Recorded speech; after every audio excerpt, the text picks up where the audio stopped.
Bonjour Raphaël Dornano, heureux de vous accueillir. Vous êtes donc la fondatrice du cabinet Dornano & Co. C'est quoi votre métier, votre expertise ? Merci de m'accueillir sur ce plateau.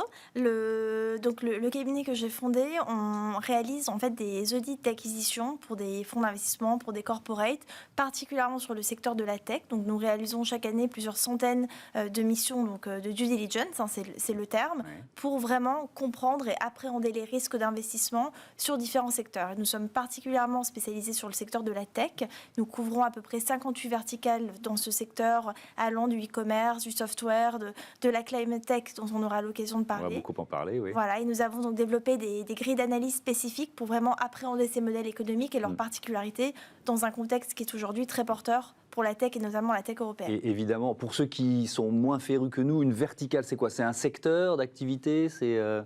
Une verticale, c'est pas comme une industrie, c'est un ensemble de modèles économiques qui présentent des caractéristiques communes. Donc l'une des plus connues, c'est évidemment le software as a service qui concentre beaucoup d'investissements, le e-commerce, la climate tech, la mobility tech. Il y en a 58, donc il y a de quoi faire. Alors, comment vous expliquez cette attractivité de la France ? Parce que ça, c'est vraiment intéressant. Il y a une masse d'investissements dans le domaine de la tech et notamment de la climate tech depuis quelques années. Comment vous l'expliquez ?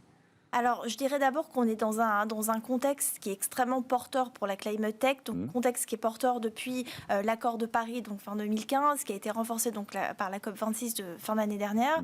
Et on a donc une prise de conscience de l'urgence climatique qui était déjà présente, mais qui est maintenant absolument obligatoire, qui se reflète dans la manière dont les investisseurs considèrent leurs investissements désormais avec la prise en compte que la responsabilité climatique précède finalement la responsabilité financière et qu'un bon investissement, c'est un investissement qui est d'abord bon sur le plan du climat. Ça, c'est quand même un paradigme qui est assez nouveau, mais qui devient à part entière dans les grilles d'analyse de ces modèles. Et donc, pour revenir sur ce qui s'est passé donc, depuis l'accord de Paris, si vous regardez l'évolution des investissements, on a eu un peu plus de 32,5 milliards qui ont été déployés dans la climate tech européenne en 2021 seulement. Et ça, ce sont les chiffres de l'étude Dealroom qui sont sortis fin octobre. Donc, en fait, on est sur un niveau qui est plus important. Rien qu'en France, on a déployé plus de 4 milliards depuis 2016, donc depuis l'accord de Paris. Ce sont des montants qui sont énormes. Donc, il y a un vrai engouement au-delà de la tech pour ce segment de la climate tech qui affiche un dynamisme particulier. Alors je reviens à ce dont je parlais en titre, c'est-à-dire ces 4 milliards d'euros d'investissements étrangers qui ont été annoncés par Emmanuel Macron dans le cadre de Choose France. Le plus important de ces projets, c'est celui d'un groupe américain qui s'appelle Eastman. On parle de 850 millions d'euros dans une usine de recyclage de plastique. Alors on est une ouverture à l'horizon 2025, on parle de 350 emplois annoncés. Pour bien prendre conscience, c'est vraiment un très gros projet. Cette usine, ce sera peut-être la plus grande au monde. C'est très ambitieux ce projet ? Alors, tout à fait, c'est très ambitieux et peut-être pour revenir sur qu'est-ce que c'est qu'en fait la climate tech et pourquoi ce projet s'inscrit dans la climate tech. La climate tech, ce sont l'ensemble des sociétés qui ont pour objet donc de réduire les risques climatiques. Donc, on a une acception qui est assez large. Avant, on parlait de la clean tech 1.0, donc il y a quelques années où on était uniquement vraiment sur les énergies vertes. Et maintenant, donc on est sur ces projets qui prennent en compte une dimension beaucoup plus globale, donc qui sont dans le domaine du recyclage, dans le domaine du transport électrique, dans le domaine de l'alimentation, avec des sociétés comme Insect, comme Innovafit, qui sont des champions français. Et donc, ce sont des projets qui supposent un lourd investissement en recherche et développement et un lourd investissement en matière d'infrastructures de production. Donc, un projet comme ça nécessite des centaines de millions parce que pour construire en fait les usines, pour construire les sites de production, il y a besoin de déployer énormément de capitaux. Et donc, voilà, c'est un pari technologique qui doit se faire pour pouvoir avancer. Est-ce que l'économie circulaire, c'est la nouvelle star des investisseurs étrangers en France ? Alors, l'économie circulaire, c'est intéressant parce que finalement, ça rentre dans cette conception nouvelle de la climate tech, donc qui est une conception élargie par rapport à la clean tech 1.0.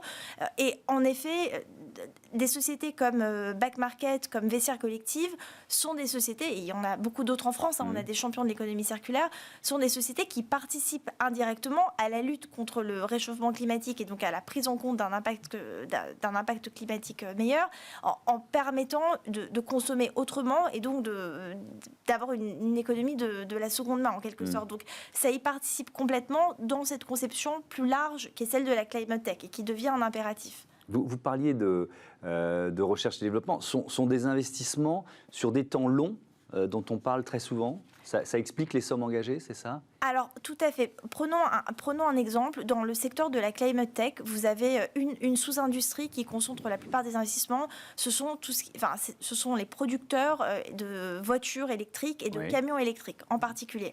Il y a des champions européens en la matière, suédois, britanniques, etc. Et une société aux États-Unis qui s'appelle Rivian. Rivian qui a été l'une des plus grosses introductions en bourse de l'année dernière. Et quand vous vous amusez à décortiquer donc, le document de référence lors de l'introduction en bourse, vous voyez que Rivian n'a pas généré 1 euro de revenus sur les 2 années qui ont précédé son introduction en bourse. Donc, il commence tout juste la phase de commercialisation avec des pertes énormes. Donc, une société qui s'introduit en bourse sur ses niveaux de valorisation et qui n'a pas de revenus pendant les 2 dernières années, c'est quand même quelque chose de notable. Et ça, c'est le reflet d'une grosse partie de cette industrie de la climate tech où, encore une fois, vous êtes sur de vrais paris technologiques. Et aujourd'hui, on estime qu'il y a encore 35% des besoins technologiques pour lutter contre le réchauffement climatique qui ne sont pas pourvus. Donc, c'est une étude du BCG qui a donné ce chiffre très intéressant il y a quelques temps. Et donc, 35%, c'est ce qui reste à financer. Ça donne une idée des investissements qui vont devoir avoir lieu par des investisseurs français, européens et américains. Et quand on parle de temps long, on est dans quelle fourchette ? C'est quoi ? C'est 3, 5 ans, ça peut être plus Ce sont des investissements qui peuvent... ce sont des phases de recherche et développement qui peuvent durer 5 ans, 10 ans. 10 ans étant une période de référence. Il faut essayer de ne pas aller trop au-delà, ou du moins de générer du revenu, parce que c'est compliqué sinon. On a quand même, et ça c'est aussi une nouveauté, une accélération de la technologie qui permet de réduire ce temps long de la recherche et développement, qui reste quand même très important. Mais par rapport à il y a quelques années, c'est vraiment l'un des facteurs qui explique l'essor de la climate tech, au-delà de l'urgence et de la considération de l'impératif de cette prise en charge, qui font que comme les cycles technologiques peuvent se réduire parce qu'il y a plus de R&D et qu'il y a plus d'investissements derrière cette R&D, ça va permettre d'attirer plus d'investisseurs. Parce que les investisseurs aujourd'hui dans la climate tech ne sont pas les investisseurs courant. Il y a énormément de corporates qui participent, donc des sociétés notamment comme Renault qui a mené l'un des gros tours de table dans Verkor cette année. Donc Verkor qui est une société qui a été créée en 2020 et qui a fait un tour de table de plus de 100 millions l'année dernière, ce qui est quand même assez notable quand vous regardez le montant de la série B par rapport à la date de création de la société. Donc vous avez des corporates, des institutionnels qui participent énormément et l'idée ce sont que les fonds d'investissement plus mainstream, donc les fonds de capital risque qu'on a l'habitude de connaître et qui sont ceux qui drivent en fait l'investissement dans la climate tech, ils viennent parce qu'ils auront compris les particularités de ces modèles économiques. Évidemment, ils les comprennent maintenant, mais ils les auront appréhendés au travers d'une certaine expérience dans l'investissement. D'ailleurs, ces investisseurs étrangers qui choisissent des entreprises françaises de la climate tech, ils viennent d'où ? Ils sont américains, ils sont majoritairement américains, ils viennent d'où ? Alors, les investisseurs, il y a un très gros hub au UK. Donc, il y a des fonds qui se sont créés récemment, notamment un fonds qui a levé plus de 900 millions de dollars dédiés à l'investissement dans la climate tech. Des fonds suédois, comme Kinnevik, par exemple, qui est précurseur en matière de démarche ESG et qui affiche vraiment peut-être une longueur d'avance en la matière. Pas que sur la climate tech, mais sur la dimension de sustainability au sens large. Bien sûr, des gros investisseurs américains qui ont notamment mené le tour de table sur Insect, qui était un tour de table de près de 400 millions d'euros l'année dernière, donc sur une société qui, pareil, s'assimile à la climate tech dans le sens où elle milite pour une agriculture différente avec donc des nourritures à base d'insectes. Donc c'est une acceptation large de la climate tech, mais ça en fait partie, et avec exactement ces mêmes problématiques d'un temps de commercialisation plus long, parce que la phase initiale de R&D est très importante. Est-ce que les aides publiques, ça explique aussi l'engouement pour la France ? Parce qu'on parlait de Choose France, il y a des aides publiques évidemment liées à ces installations et à ces investissements. Je pense que les aides publiques sont fondamentales et qu'encore une fois, avant que le secteur privé, donc notamment les investisseurs en capital risque, fassent de la climate tech un terrain de prédilection, comme peut l'être le software as a service ou le e-commerce, qui sont des modèles plus connus, l'impulsion que vont donner les pouvoirs publics et encore une fois les corporates, donc les grands groupes qui sont aujourd'hui partie prenante des efforts qui sont faits en matière de climate tech, c'est absolument fondamental.